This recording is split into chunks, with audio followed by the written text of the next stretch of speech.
Okay, so get ready because today we are diving into uh, a pretty intense moment in U.S. politics.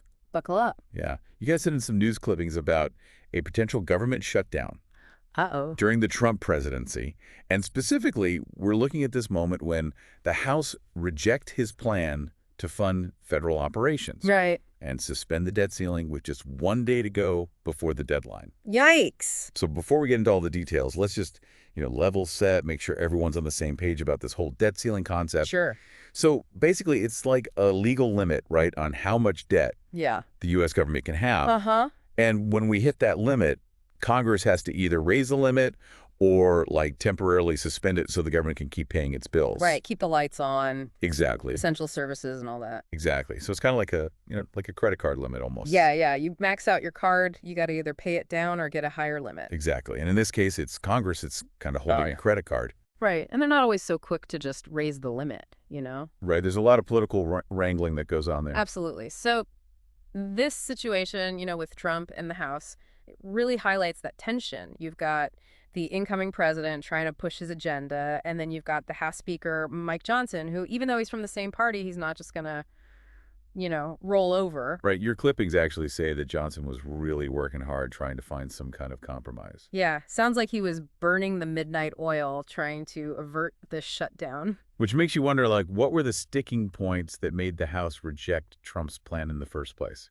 Well, one of the biggest things that jumps out from these articles is the funding for the border wall. Right. That was a huge campaign promise for Trump. Exactly. And it seems like Democrats were obviously totally against it, but even some Republicans weren't so keen on the price tag. Yeah, you can imagine that would be a tough sell, especially if you're trying to avoid a shutdown. For sure. And then there's also this mention of disagreements over potential cuts to social programs. Oh, that's never an easy topic. No, not at all. And that was likely another major hurdle in these negotiations. It's wild to think about all this happening, with the clock ticking down. Yeah, like a real political thriller.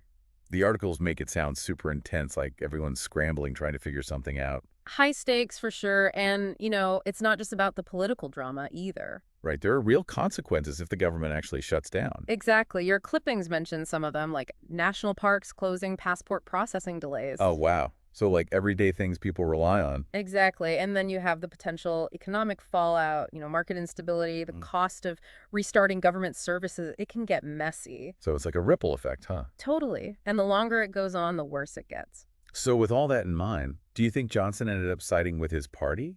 Or was the pressure to avoid a shutdown just too much? Well, that's the big question, isn't it? And that's what's so great about these deep dives. You get to go back and see how it all played out. Did political strategy win or did pragmatism prevail? I'm not going to spoil the ending for you, Come on. but let's just say the outcome might surprise you. That's a good cliffhanger for sure. Yeah. But it really gets you thinking, these political battles, they're never just about one issue. They're about power dynamics. Absolutely. And as you dig deeper into this whole thing, think about, this is the debt ceiling actually a good tool for fiscal responsibility, or is it just a political weapon? Something to force concessions. Ooh, that's a good one to ponder. Right. Well, that's all the time we have for today's deep dive. Thanks for joining us. Keep those brains buzzing. And remember, keep digging deeper into this stuff. It's fascinating. You bet. See you next time. Bye. Bye.